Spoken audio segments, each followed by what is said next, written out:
Central information commission या CIC ने जम्मू कश्मीर के अंदर आरटीआई के तहत जो जवाब मुख्तलिफ सरकारी महकमों से लेने होते हैं उसमें जम्मू कश्मीर के अंदर सरकारी अफसरान और मुलाजमीन की मिली भगत या उनकी मुबैना खिलाफ वर्जियों का एक तरह से भांडा फोड़ा है, बेनकाब उनको किया है और सिस्टम के अंदर बैठकर लोग भी इस तरीके से जवाबदेही को यकीनी नहीं बनाते, ये सीआईसी ने कन्फर्म किया।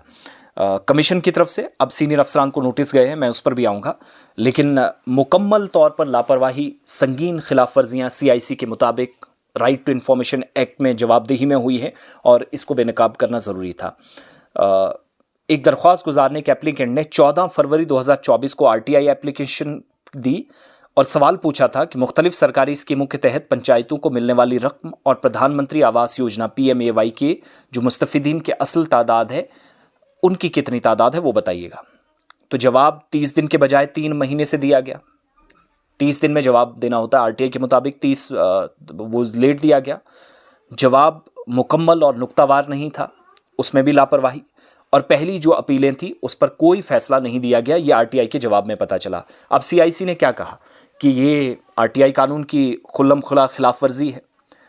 इस बीच BDOs को नोटिस दिया गया है क्योंकि वो ज़्यादा से ज़्यादा जुर्माना आयद उन पर किया जाएगा सीआईसी के मुताबिक, असल में कसूरवार वो हैं। दूसरा मामला ब्लॉक मेडिकल ऑफिसर कंगन गांदरबल का है। एक शिकायत करने वाले शख्स ने यहाँ कहा कि सेहत के मेंबर के बारे में मालूमात मांगी, या जो सेहत के कारकुन हैं, हेल्थ वर्कर्स हैं, तो अफसरान ने तीसरे फरीक की ज़ाती मालूमात के तहफ़्फ़ुज़ को नज़रअंदाज किया। एक मसला ये। दूसरा, मुतलका जो फ़र्द है उसने मालूमात देने से इनकार किया, यानी कंसर्न मेंबर ने। तो सीआईसी के मुताबिक ये सेक्शन 8(1)(j) प्राइवेसी और सेक्शन 11 की खिलाफ वर्जी है और यह अमल कानूनी तौर पर नाकाबिल कबूल है। नतीजा, ब्लॉक मेडिकल ऑफिसर को शो कॉज नोटिस जारी किया गया है। तीसरा मामला चीफ एग्रीकल्चर ऑफिसर राजौरी। जो पहला मामला था वो ब्लॉक डेवलपमेंट ऑफिसर महौर ज़िला रियासी का, दूसरा ब्लॉक मेडिकल ऑफिसर गांदरबल का, तीसरा मामला चीफ एग्रीकल्चर ऑफिसर राजौरी का।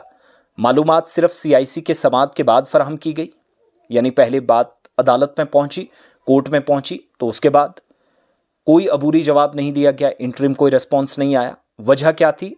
रिकॉर्ड ज़्यादा था, अमला कम था। सीआईसी का ये मौक़िफ़ है कि कम अज़ कम जो अबूरी जवाब देना ज़रूरी था, आप आर्जी बुनियादों पर ही जवाब देते, लेकिन अफसर को आइंदा मोहतात रहने की हिदायत दी गई। सीआईसी की तरफ से, सेंट्रल इंफॉर्मेशन कमीशन की तरफ से वाज़ेह पैगाम दिया गया है कि आरटीआई कानून शफाफियत और जवाबदेही के लिए बनाया गया है और जो रवैया अफसरान का है, ज़िम्मेदारान का है, अपीलों पर कार्रवाई ना करना या जवाब देना लेट देना, अधूरा जवाब देना, नामुकम्मल जवाब होना, ज़ाती मालूमात की खिलाफ वर्जी करना, इसका नतीजा ये है कि इनसे वाज़ेह ये पैगाम मिला है कि ऐसे अफसरान को जुर्माना हो, कानूनी कार्रवाई हो, सख्त निगरानी का सामना करना पड़े और कानून की खिलाफ वर्जी बर्दाश्त नहीं की जाएगी। तो इसलिए तमाम इन अफसरान को आरटीआई एक्ट की जो अहम सेक्शंस हैं 8, 11 जुर्माने में भी इसके तहत जुर्माना भी किया गया और इसके अलावा इन अफसरान के ख़िलाफ़ शो कॉज नोटिस करके इनसे जवाब भी तलब किए गए। तो ये सारे मामलात हैं।